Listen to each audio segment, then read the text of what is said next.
Welcome to my series of astrology classes. My name is Jyoti Wind, and I've been an astrologer and worked and studied in that field for about 48 years.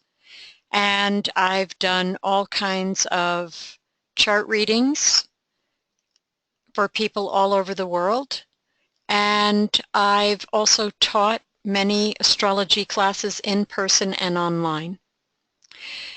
In this series, I hope to offer very basic classes, planet signs, houses, aspects, Chiron, North Node, and the nodes, South Node as well, retrograde planets, stationary planets, and so also even the asteroids, and possibly get into progressed in transits down the road. I also have ideas about offering medical astrology, the chart, and health and healing, and maybe some other things like composites, which are the overview of a relationship. It can be between two adults. It can be between an adult and a child. It can be a business chart, setting up a business chart, but also looking at the relationships within it. And today I want to talk a little bit about astrology as an overview, as an introduction. So my introduction to astrology is that I believe that there is a deeper level of personal responsibility that we take, and that we choose our birth time and we choose our parents, and that's not to minimize any of the difficulties that come with those choices. And so I believe that the chart itself is a map for the personality to follow, so that the soul of the person has what it needs from this experiencing of incarnation.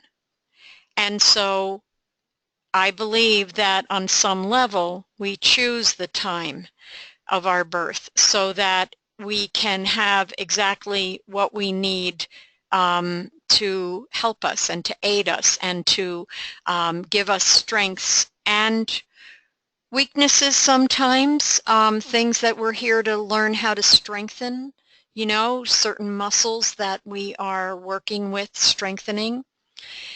And so I believe that we have this deeper level of personal responsibility, and that our personality will follow this map, this astrology chart that's cast at birth, at the moment of breath. And when we can actually become aware and become aware of the soul's promptings within ourselves through our personality structure and deepen into ourselves in order to hear the soul, then we don't need the chart anymore. Because, as I said, the chart is just a map for the personality to follow so that the soul is satisfied with the experience it wanted to have here through the personality.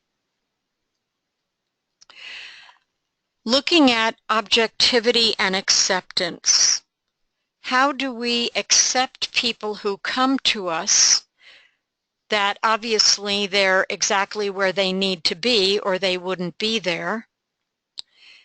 And how are we able to step back a little bit and remain objective while the person is going through their emotional life experiences?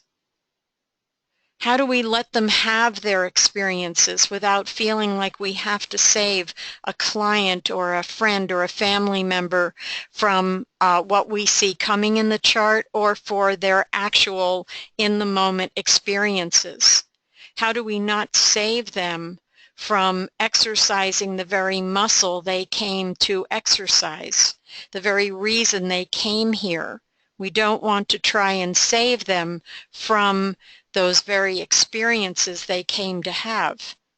And so how do we be objective and not get caught up in somebody else's pain and trauma and difficulties? We can be the ear to listen and the shoulder to cry on, but not trying to save anybody from anything. Personally, I believe that we're all fully developed souls who came here to have a human experience, and if this is the case, then there's really nothing to be saved from. Although our compassion goes out for the real pain and suffering that is inherent in life, as the Buddhists say. So just a word about integrity. It's very important for us as astrologers, as people who are looking and helping other people look into their own lives and helping look into someone else's life, that we adhere to certain, I hesitate to use the word principles, but maybe goodwill is a term, strong goodwill, that I remember an astrology teacher of mine many years ago telling me, you can't lead someone into a blind alley and leave them there. You can't tell someone what they are struggling with or point out what they are struggling with and how it shows up in the chart without also finding ways in the chart, usually, for that person to work through those difficulties, those challenges. So having a level of integrity around that, and also, again, just letting the person be who they need to be and who they are without feeling like they have to be changed or that you're inserting your values and priorities onto someone else's life for them to have to adhere to. So a certain level of integrity is very important in reading a chart, and being aware that sometimes people are in a vulnerable position when they come to you for answers or for another way of looking at things, because sometimes people are in therapy and they come to you to look at a different map.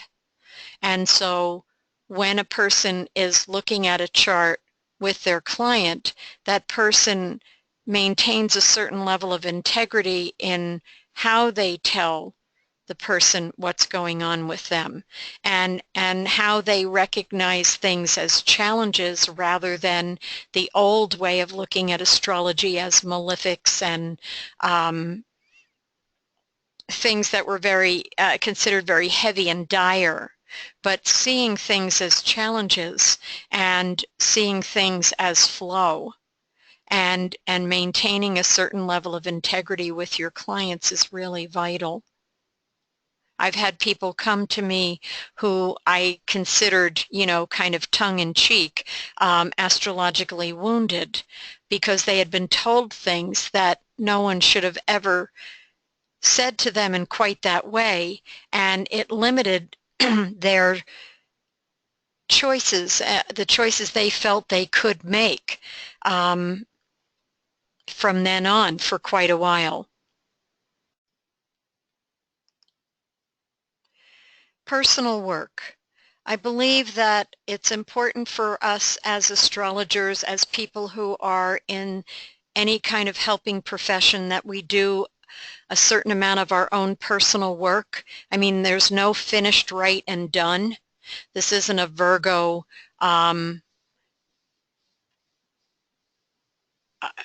profession. It's kind of like in order not to get in our own way, it's important for us to be willing to do a certain level of our own work so that let's say if we're working with someone, a client comes to us and they're suggesting that maybe there was some trauma in their childhood, and we know we have had trauma in our childhood, let's say, and if we haven't done any of our own work, those very woundings are going to come up and get in our way, and our attention will not be solely on the client or with the client and helping them work through some of their woundings or seeing it in a kind of different light, because our own stuff will get in the way. I mean, and even with doing our own work, some of that still comes up. So when it does, if it does, you just tell that part of you, I will come back and deal with this at another time. This is not an appropriate moment. And keep that promise. At an appropriate moment, go back in there and deal with that part of you so that it doesn't come clamoring up again in a different session with somebody else. So a certain level of our own personal work is really important to keep us from projecting our own difficulties onto other people, and having our own stuff get in our way. So that's the end of my short introduction. I wish you well, and I look forward to working with you through the classes. Bye-bye.